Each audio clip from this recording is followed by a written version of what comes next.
Hi there, Lindsay here, the Frugal Crafter. Today we're going to paint this cute startled kitty cat. This was a prompt from World Watercolor Month. The prompt was startle, and I thought I would record it for my critique club. So if you would like a real-time version of this, you can find it up right now in Critique Club. I will have a link in the video description. And also I want to let you know, if you're watching this at the time I publish it, I have my yearly birthday sale going on right now through the 15th. So you've got like another day if you want to go check that out and save 47% on any class you like. So I'll put that information all in the video description with dates and everything. So if you're watching it later, you'll know what's up. But yeah, I'm starting off by sketching right in my sketchbook. And this year for World Watercolor Month, I decided I was going to use the same sketchbook, and it's a 9x12 sketchbook. So I'm not doing full 9x12 paintings every day. That's just a lot for me to do. So like here, I just took some masking tape and I masked off like a portion for this. And I'll actually do 3 illustrations on this page. So I think that's kind of fun. I always love seeing other people's sketchbooks that are like that, when they just stick to one sketchbook and then like it chronologicalizes it. It chronicles, there you go, there's the word. It chronicles like a week or a month or a vacation or something like that. And I love the way that looks when there's like little notes and things like that. And I thought I would do that with World Watercolor Month. I have a hard time committing to something that long. So, so far so good. I'm up to like day 12 in that book right now as I'm recording this. I can't remember what day this was. This is one of the earlier ones, but I'm liking it. But generally, I just grab a different sketchbook almost every time I paint something. So I have so many going at once, but I kind of like this. So I might do the same thing for Inktober. We'll see. I don't know. I probably won't. I do like to jump around to different papers with inks, but this is an Arches paper sketchbook that my friend Rosie made. She does sell them in her Etsy shop, and I'll link that down below too if you're interested in getting one of them. But they're made with, this one is made with Arches cold press paper, and I knew that was a paper that I liked, and it's probably one of my favorite watercolor papers. So I knew that I liked it enough that I could stick with it for the month, basically. And the fact that the pages are big, I can just kind of cordon off the size that I want and work from there. So the paints I'm using right now are, and what I'll be using for the duration of this painting, are the Rosa Gallery new granulating colors. So they just released 8 new granulating colors. I haven't seen them for sale in the United States yet. They sent me these in advance to review. There is a Spanish store called like Artarama or Artmindia or something like that. There's a Spanish store that does ship worldwide that's selling these, but I'm sure they'll come to Amazon or Etsy in the United States before too long and be able to get them. There's a pretty good shop on Amazon that stocks a lot of their individual half pans, tubes, and sets for really good prices. So if I were you, I'd probably just wait to see until they stock them, just because it's going to save you probably a lot more money than shipping from overseas if you're not in a super duper rush to get them. I knew I wanted the face to be the most detailed and the most kind of like in focus, so I decided I would jump right in and start in with the face. That way I won't fuss with it too much. And I try to go in with my darkest darks so I can establish the value range. The white fur will be the lightest lights, and the kind of shadows in the mouth and pupils of the eye and whatnot would be my darkest colors.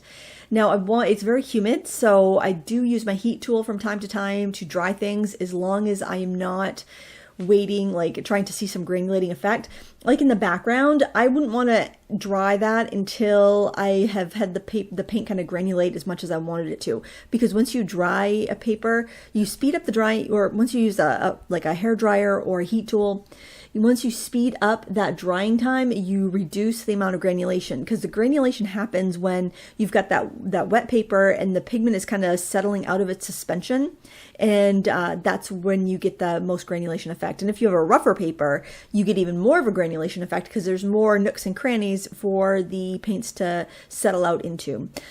So if you've got some granulating paints and you're frustrated that you're not getting the wow factor that you've seen other artists get, you're probably not working wet enough, and you're not leaving it alone and just letting it be so it could settle out, and it could be your paper's a little smoother than what the artist you were watching was using. So There's a few factors. Also, I think how hard or soft your water is can play a part. Now, we have hard water here, and I've also experimented with using salt water, which salt water would be softer. So I don't know, I get more granulation and brighter colors when I add salt to my water. But then again, my water out of the tap is softened. I should take some hose water and see if I get a different result. But there's a lot of different variables that can make one artist's painting look so much more granular using the same paints and paper than yours does, just because of like the water you're using and the techniques you're using. So, if you're not happy with what you're getting with your supplies, keep trying, keep practicing, try different things. Don't just do the same thing over and over again. A new supply may require a new technique to be able to bring out the best of it, or to get that wow factor that you're looking for. And I think it's fun when you do add something unique to your stash. Like maybe it's a new granulating color. If you've just been using more transparent, staining, smoother colors, having a few granulating colors can really enhance that and make all your other colors a little bit more interesting as you mix them up and whatnot. So think about that when you're considering adding something to your stash. Is it going to replace something I already have? If that's the case, you may not want to add it unless it's way better than the one you already have and you're going to get rid of the other one. Or is it going to make what I have much more useful? If it's going to make what you have more useful, if it's going to multiply the goodness from your stash, then go ahead and get it, because it's going to make everything you have a little more valuable, right? So that's kind of what I think of when I'm thinking about adding something new to my collection, especially if it's something for me personally, not that something has been requested to review, but something that I just am curious to try. I think of it like that. Is this just going to duplicate something I have, or is this going to be something completely new that's going to enhance the other things that I have? I do have a lot of things that are very duplicate-y because I do a lot of product reviews based on what viewers request.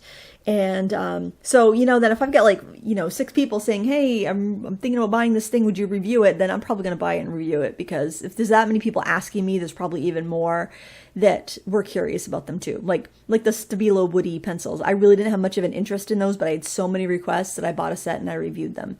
So, stuff like that. But if it's something that I'm just buying because personally, I'm curious about this, and, I'm trying to, especially if it's a more expensive thing, the things that I tend to be a little bit more curious about do tend to be the more, legacy brand, expensive products. So, I really kind of mull it over, because especially if it's something really weird, people might not be interested in it. But hey, you never know.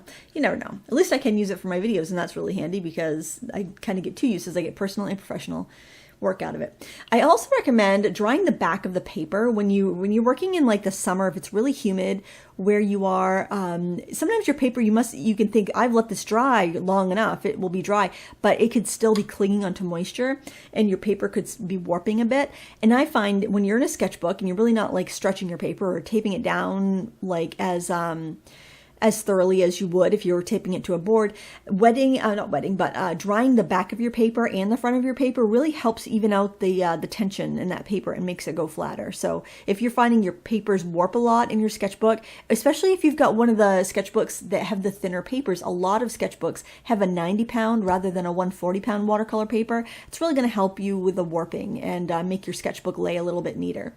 Now, I knew I was going to do some mixed media here, and I've got a variety of colored pencils. Now, whenever you see me just grab pencils randomly to go over a watercolor painting, they are usually Prismacolor, Holbein, Mark Art, Arteza, Nione, Brutfuner. They're the pencils that I have in the display rack next to my chair, that if you ever watch my Sat Chat videos, you've seen them in the background.